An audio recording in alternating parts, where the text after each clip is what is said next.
Hello friend, welcome to my YouTube channel Technical Question Hub. मैं हूं आलोक रंजन और मैं लेकर आया हूं एक केस स्टडी जो रिसेंटली किसी प्लांट में घटित हुई थी और मुझे वो पता चली और मैं सोच रहा हूं कि आप भी ये जानो और दोस्तों आप इससे कुछ सीखो।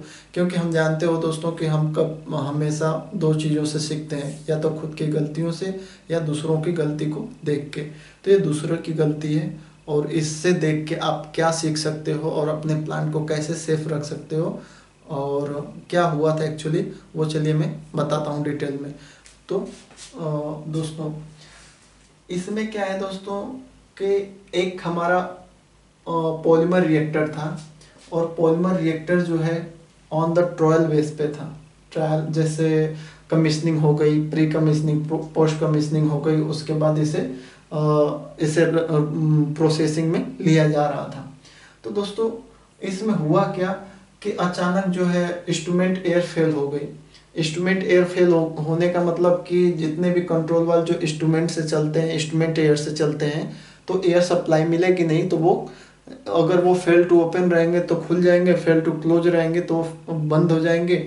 अगर फेल टू स्टेप पुट रहेंगे तो जिस पोजीशन में है उसी पोजीशन में रहेंगे, या कंटिन्यूस थ्रोटलिंग रहेंगे तो उन्हें आप कुछ भी ऑपरेट कर सकते हो। और इसके लिए मैंने अपने जो है पहले ही मैं बता चुका हूँ कि कहाँ पे एयर फेल टू ओपन, कहाँ पे एयर फेल टू क्लोज, कहाँ पे air fail to step out, या कहाँ पे हम air fail to continuous throttling valve का यूज करते हैं। वो मैंने पहले ही बता रखा है, आप जाके वीडियो देख सकते हैं। तो हुआ दोस्तों ये कि इंस्ट्रूमेंट एयर फेल हो गई। अब जितने भी इंस्ट्रूमेंट एयर फेल का मतलब कि जितने भी इंस्ट्रूमेंट एयर से चलने वाले कंट्रोल वाल थे वो काम करना बंद हो गए, क्योंकि जो फेल टू ओपन है वो फेल टू ओपन हो गए और जो फेल टू क्लोज है वो फेल टू क्लोज हो गए। तो दोस्तों वहाँ पे गलती ये हुई थी कि जो चिल्ड वाटर का एक वाल था, कंट्रोल वाल था, जो जैकेट में इसकी कूलिंग के लिए जाता था, तो उसे फेल टू क्लोज रखा गया था, जबकि उसे फेल टू ओपन रखना चाहिए था। तो उसे क्या किया गया, उसे गलती से वो फेल टू क्लोज हो गया। तो जैसे इंस्ट्रूमेंट एयर फेल हुई, चिल्ड वाटर जैकेट में गया नहीं, और जब चिल्ड वाटर जैकेट में गया नहीं, कूलिंग की नहीं, तो इसका टेम्परेचर जो सेट वैल्यू इसकी थी 150 डिग्री और प्रेशर था 8.5 kg रखने की, नॉर्मल जो रेंज है। लेकिन इस कूलिंग ना होने के कारण इसकी एक्जोथर्मिक रिएक्शन थी ये। और एक्जोथर्मिक रिएक्शन में जानते हो कि जैसे जैसे रिएक्शन बढ़ेगी टेम्परेचर और प्रेशर दोनों बढ़ेंगे। टेम्परेचर डायरेक्टली प्रोपोर्शनल जो है प्रेशर के होता है रिएक्शन में। तो वो टेम्परेचर और प्रेशर डायरेक्टली बढ़ने लगे, तेजी से बढ़ने लगे। अब जब रिएक्टर का टेम्परेचर और प्रेशर बढ़ने लगे तो आप जानते हो कि कोई भी सिस्टम हो, अगर प्रेशर उसका बढ़ रहा है तो उसे नॉर्मल करने के लिए हमारे पास ये सारे पैरामीटर होते हैं। या तो अगर किसी सिस्टम का प्रेशर बढ़ रहा है तो या तो उसकी कूलिंग आप कर दो, लेकिन यहाँ पे कूलिंग तो अवेलेबल है नहीं, क्योंकि यहाँ पे तो चिल्ड वाटर जो कूलिंग के लिए जाता था वो फेल टू क्लोज था, तो चिल्ड वाटर अंदर गया नहीं। या किसी भी सिस्टम को डिप्रेशराइज करने के लिए उसमें पीएसवी लगी होती है। पहले आप क्रम से देख लो, उसके बाद एक एक करके बताऊंगा। किसी भी सिस्टम को दोस्तों डिप्रेशराइज करने के लिए या प्रेशर से या ओवर हीटिंग से बचाने के लिए हमारा जो है निम्न इक्विपमेंट लगे होते हैं। एक तो हमारा कूलिंग सिस्टम लगा होता है, दूसरा पीएसवी लगी होती है, पीएसवी पॉप हो गई, प्रेशर जो है नॉर्मल हो गया। उसके बाद रैप्चर डिस्क लगी होती है, रैप्चर डिस्क के बारे में ऑलरेडी मैं बता रखा हूँ, पीएसवी के बारे में ऑलरेडी बता रखा है। या तो पॉइजन, जो कैटालिस्ट पॉइजन होता है, किसी भी रिएक्शन में कैटालिस्ट पॉइजन डाल दो, वो पूरी रिएक्शन को किल कर देगा और रिएक्शन स्टॉप हो जाएगी। तो वैसे ही धीरे धीरे हमारा प्रेशर और टेम्परेचर डाउन हो सकता है। तो एक तो ये भी हो सकता है कि कैटालिस्ट जो किलिंग कैटालिस्ट होते हैं या पॉइजन कैटालिस्ट जो रिएक्शन को रोक देते हैं, ये उसे उसे रिएक्टर में डाल दो जिससे उसकी रिएक्शन रुक जाएगी, तो वो प्रेशर और टेम्परेचर नहीं बढ़ने देंगे। या तो डंप टैंक में डाल दो, ये जितना भी मटेरियल है रिएक्टर का उसे किसी डंपिंग टैंक में डाल दो, जहाँ पे वहाँ पे वो प्रेशर जो है डाइल्यूट हो जाएगा, प्रेशर टेम्परेचर दोनों डाइल्यूट हो जाएंगे। या कोई इंटरलॉक सिस्टम रहेगा तो जैसे प्रेशर और टेम्परेचर पे से ऊपर होगा तो वो इंटरलॉक जो है वो तुरंत ट्रिप कर देगा, सिस्टम को ही ट्रिप कर देगा और हमारा प्लांट जो है या हमारा इक्विपमेंट जो है डैमेज होने से बच सकता है। या इमरजेंसी वेंटिंग सिस्टम, कोई ऐसी इमरजेंसी वेंटिंग हो जिसको हम खोल दें और हमारा जो है एक्स्ट्रा जो प्रेशर है वो रिलीज हो जाए। या नॉर्मल वेंटिंग सिस्टम, अगर ये सब ना लगे तो एक नॉर्मल वेंटिंग जो होती है हल्का सा वो पुशअप करके वो नॉर्मल वेंटिंग करके भी रिलीज कर सकते हो। और लास्ट जो आता है वो नॉन रेटेड गास्केट। गास्केट क्या भी दोस्तों, अगर आपको नहीं मालूम होगा तो आपको मैं बता दूं कि गास्केट का भी यूज हम एज ए सेफ्टी के लिए यूज करते हैं। क्योंकि कभी कभी क्या होता है, गास्केट की ये प्रॉपर्टी होती है कि जो नॉर्मल टेम्परेचर या प्रेशर होता है उस पर तो वो तो वर्क करती है, लेकिन जैसे उससे ज़्यादा ओवर प्रेशर होता है या उससे ओवर टेम्परेचर होता है तो वो गास्केट जो फट जाती है। दोस्तों रेटेड और नॉन रेटेड गास्केट क्या होती है? रेटेड जो होती हैं वो मेटल की बनी होती हैं, वो बहुत ही मजबूत होती हैं और वो जल्दी वो फटती नहीं है। और नॉन रेटेड जो हमारा इलास्टोमर या अदर मटेरियल जो होता है जैसे टेफ्लॉन हो गया तो उसकी होती हैं और वो इजीली टेम्परेचर, हाई टेम्परेचर और प्रेशर पे फट जाएंगे। तो ये सारे वो सिस्टम हैं जिसकी वजह से हम किसी भी इक्विपमेंट को डिप्रेशराइज कर सकते हैं। अब उस दिन क्या हुआ था दोस्तों, उसका जो चूंकि चिल्ड वाटर जो हमारा ये कूलिंग जो है, सबसे पहला कि टेम्परेचर प्रेशर बढ़ रहा है तो अच्छे से कूलिंग आप करो, वो नॉर्मल हो जाएगा। तो कूलिंग फेल हो गई क्योंकि यहाँ पे दोस्तों चिल्ड वाटर है। चिल्ड वाटर जब मिलेगा नहीं तो हमारा कूलिंग जो है होगी नहीं और हमारा टेम्परेचर प्रेशर कंट्रोल नहीं होगा।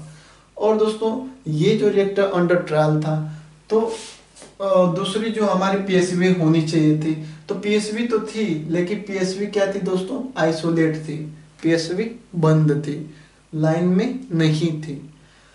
क्यों नहीं थी दोस्तों? क्योंकि ये अंडर ट्रायल चल रहा था तो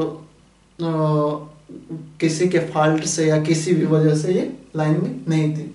दूसरा हमारी होनी चाहिए थी रैप्चर डिस्क। रैप्चर डिस्क भी अवेलेबल थी लेकिन उसमें भी जो वाल था वो बंद था और वो पूरी तरह से लाइन में नहीं था। नेक्स्ट हमारा होना चाहिए पॉइजन कैटालिस्ट। दोस्तों पॉइजन कैटालिस्ट तो था, पॉइजन कैटालिस्ट तो पूरा भरा हुआ था, लेकिन पॉइजन कैटालिस्ट की जो लाइन थी वो चोक निकली। वो मतलब लाइन में जो है लाइन चोक पूरी चोक्ड थी, जिसकी वजह से जो पॉइजन कैटालिस्ट डाला गया है यहाँ से कंट्रोल वाल के थ्रू तो वो नीचे आ ही नहीं पाया। क्योंकि लाइन फ्लश, अगर आप लाइन को क्लीन रखोगे, क्लियर रखोगे तो पॉइजन कैटालिस्ट आ जाता, लेकिन लाइन ही जब चोक थी तो पॉइजन भी नहीं आया। नहीं तो पॉइजन आ जाता, रिएक्शन को किल कर देता, जिससे रिएक्शन का टेम्परेचर प्रेशर मतलब एक्सोथर्मिक रिएक्शन रुक जाती और मैक्सिमम जो ज़्यादा इवोल्यूट हीट हो रही थी वो रुक जाती, लेकिन वो भी पॉइजन जो है आ ही नहीं पाया। नेक्स्ट हमारा डंप टैंक। डंप टैंक दोस्तों अवेलेबल तो था, लेकिन जो प्रोडक्ट का जो वाल है वो फेल टू क्लोज था, तो ये जो है क्लोज हो गया। अब इसे आप ओपन तो करोगे नहीं, और यहाँ पे हैंड जैक तो प्रोवाइड था, लेकिन हैंड जैक कोई खोलने को मतलब रेडी नहीं था कि हाँ हम हैंड जैक जाकर खोलेंगे। क्यों दोस्तों? क्योंकि पॉलीमर में जो केमिकल यूज हो रहा था वो जो है माइनर स्टैटिक चार्ज अगर उसमें डेवलप हो जाए तो वो ब्लास्ट कर सकता था, स्पार्क जनरेट कर सकता था, इसलिए किसी ने रिस्क नहीं लिया कि इसे खोल सकें। और ये एयर फेल टू क्लोज था तो इसलिए हम डंप टैंक में भेज भी नहीं सकते, क्योंकि जब ये वाल ही नहीं खुलेगा तो आप कैसे यहाँ पे भेजोगे, नहीं भेज पाओगे। नेक्स्ट हमारा था इंटरलॉक सिस्टम। कोई इंटरलॉक सिस्टम इसमें नहीं था, इंटरलॉक सिस्टम कोई भी अवेलेबल नहीं था, जिसकी वजह से ये बच जाए। नेक्स्ट हमारा इमरजेंसी वेंटिंग सिस्टम। दोस्तों इमरजेंसी वेंटिंग सिस्टम तो थी हमारे पास, लेकिन वो जो कंट्रोल वाल था उससे जो है इमरजेंसी वेंटिंग सिस्टम उससे एयर फेल टू क्लोज रखा गया था, एयर फेल टू ओपन नहीं रखा गया था। तो इसलिए इमरजेंसी वेंटिंग भी नहीं कर सकते, क्योंकि इसे खोलना पड़ेगा और खोलने के लिए इंस्ट्रूमेंट एयर चाहिए, वो आपके पास है नहीं। नेक्स्ट हमारा जो चाहिए था दोस्तों, नॉन रेटेड गास्केट। यही एक चीज़ थी जो उस प्लांट को भारी एक्सप्लोजन से या भारी डैमेजिंग से या माल हानि से बचाई। वो वो क्या थी दोस्तों, जो नॉन रेटेड गास्केट थी वो मेन होल पे लगी थी। ये मेन होल है हमारा रिएक्टर का मेन होल। तो मेन होल जो रिएक्टर का कसा जाता है तो वहाँ पे गास्केट लगती है, आप जानते हो दो फ्लेंजों के बीच गास्केट लगती है। तो वहाँ पे नॉन रेटेड गास्केट लगी थी जो नॉर्मली 8 kg पे तो नहीं फटती, लेकिन जैसे ही ये 12 kg हुई तो ये गास्केट फटी और वहाँ से हाई प्रेशर से जो है जो हमारा पॉलीमराइज जो केमिकल्स थे वो बाहर निकले और वहाँ पे हौज से, पानी के हौज से उसे न्यूट्रलाइज कर दिया गया, वो जो वेपर निकली, और हमारा जो सिस्टम जो है डैमेज होने से या फटने से बच गया। अगर दोस्तों सोचो, अगर वो एक्सप्लोड कर जाता, उसमें एक्सप्लोजन हो जाता, तो 10 किलोमीटर के एरिया का जो है वो पूरा गड्ढा गड्ढा हो जाता, मतलब बहुत हाई, बहुत ज़्यादा हानि होती, कितने व्यक्ति मरते, क्या होता।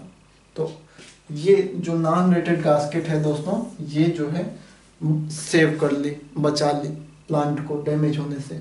तो दोस्तों मेरा जो केस स्टडी होता है या कोई भी मैं जो भी टॉपिक लगता हूँ, उसका एक यही मकसद होता है कि ये जो दूसरों की जो गलतियाँ हैं इन्हें अपने प्लांट में न रखें और आप इन गलतियों से सीखें। और जितने भी आपकी अगर पीएसवी है, रप्चर डिस्क है, पॉइजन कैटालिस्ट है या डंप टैंक है, इंटरलॉकिंग सिस्टम है, ट्रिप लॉजिक सिस्टम है, इमरजेंसी वेंटिंग सिस्टम है, नॉर्मल वेंटिंग सिस्टम है। नॉर्मल वेंटिंग सिस्टम ये दोस्तों ये अभी मैं नहीं बताया दोस्तों। नॉर्मल जो वेंटिंग सिस्टम था इसमें जो है वाल लगा था और इस वाल को खोलने के लिए कोई तैयार ही नहीं था कि इतने हाई प्रेशर और हाई टेम्परेचर पे हम इस वाल को खोलने जाएं। अगर वाल को खोलने जाएं तो थोड़ा सा भी स्टैटिक चार्ज, थोड़ा सा भी फ्रिक्शन हो या घर्षण हो तो आग थोड़ा सा पकड़ ले, क्योंकि ये बहुत फ्लेमेबल था तो पूरा का पूरा ब्लास्ट हो जाए। तो इसलिए यहाँ पे भी कोई नहीं गया। तो मैं ये कह रहा था कि जितने भी ये सारे सिस्टम होते हैं, इमरजेंसी सिस्टम होते हैं जो इमरजेंसी में यूज होते हैं, वो आपको क्लियर रखना चाहिए। और कहाँ पे एयर फेल टू ओपन, कहाँ पे एयर फेल टू क्लोज, कहाँ पे air fail to stay put, या कहाँ पे आपको air fail to continuous throttling का वॉल चाहिए, वो आपको आना चाहिए, डिजाइन आनी चाहिए और जो सेफ्टी एनालिसिस करनी चाहिए। तब जाके आप हजार से बच सकते हो। दोस्तों कुछ भी हो जाए, अगर हम सेफ रहेंगे तो सब कुछ मिलेगा, अगर हम ही सेफ नहीं रहेंगे तो कुछ नहीं हो सकता। तो इसलिए हमें सेफ रहना बहुत ज़रूरी है। इसलिए मैं सबसे ज़्यादा वीडियो सेफ्टी पे ही बनाता हूँ और आई होप आपको ये अच्छी भी लगती होंगी। तो आपको पता चला कि क्या क्या हुआ और कैसे कैसे बचें, और ये मुझे लगता है कि आपके लिए बहुत नया होगा और आई होप आपको ये वीडियो अच्छी भी लगी होगी। Thanks for watching. जय हिंद दोस्तों।